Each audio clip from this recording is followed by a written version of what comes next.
Friends across the Western Pacific, I'm meteorologist Robert Spetta. If you're new to this channel, make sure you hit that like and subscribe button. It really does go a long way to supporting us. All right, we're going to first talk about the weekend outlook and then look ahead into next week because there is a convection well towards the south and east of Guam that could organize with a tropical wave into next week and eventually into the Philippine Sea, where the GFS actually has been pretty aggressive on trying to develop a storm system.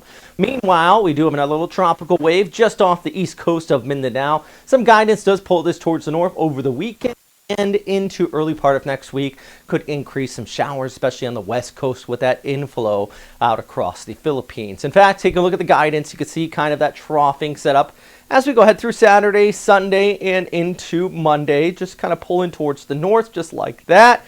Enhances a little bit of monsoonal flow, but the ECMWF really just kind of keeping it this elongated trough before it gets wrapped around the Westpac high and pulled into the rainy season from back towards the north. It's the mid part of next week. You can see the troughing right in here with the ECMWF, that is, just around Yap and Palau, that increases rain showers out across those areas. But that's what the ECMWF says.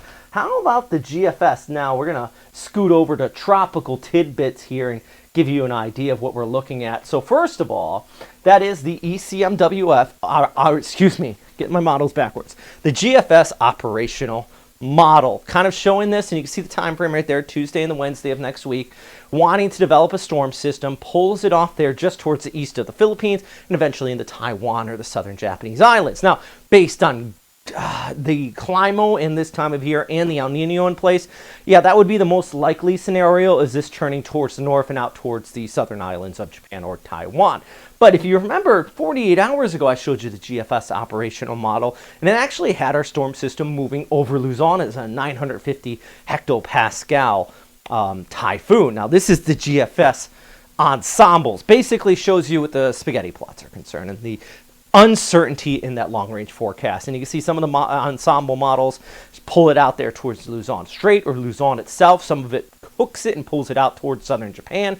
The key thing, and one of the questions I was asked, despite breaking all these models and all this guidance down, is that there is still a lot of uncertainty in that long range. Somebody in my last video, they commented, and I don't mind you guys asking questions. I encourage it. Sometimes it irks me a little when somebody said, well, where exactly is this going to make landfall in Luzon? After all of the guidance, all of the explaining I did, somebody still asked that question.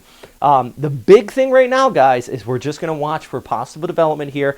This time of year, it typically would turn north, but anywhere from Luzon, Taiwan, and Okinawa, and really for that matter, the Western Pacific, it is July. Now, if we do get this developed and pull towards the north, which I think is the more likely of scenarios, still a lot of uncertainty, we would see that inflow coming behind it regardless by a latter part of next week, increasing the threat of heavy rain showers out here across the Philippines. Now, we're still talking time frames 15th, 16th, 17th, 18th. You know, this is a ways out. So we got plenty of time to watch the tropics out here and see how this does develop, if it does develop at all. But at least for now, definitely going to keep a very close and keen eye out there in the oceans towards the south of Guam. For now, though, we still have the ITCZ bringing scattered showers from Visayas down towards Mindanao, same over towards Mindoro. While it's a bit sunnier here on our Sunday for northern Luzon, although those rain showers could be increasing by early part of next week,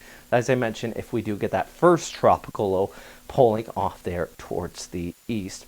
All right, that's a look at everything happening out here today. If you have any questions, comments, or suggestions, please let me know in the comment box below.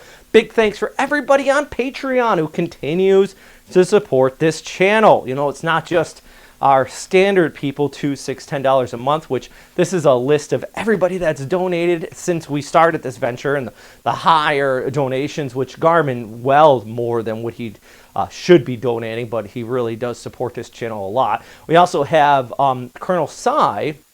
I upgraded him to Extreme Super Typhoon. He went ahead and started donating about $60 a month. So big thanks, Colonel. I mean, all this money does go a long way to keeping these, TV level graphics going. I'm a guy in my spare bedroom in my house, and that's it. I'm not in a TV studio or anything like that. We're not a part of an official organization. But big thanks for everybody on Patreon, because you make it possible to make it at least look like we are a part of something official here on our YouTube channel. So it really means a lot to me, and I hope our videos have helped you out over the years. Anyways, off my soapbox, let's go ahead and tag the outro here. Have a great day.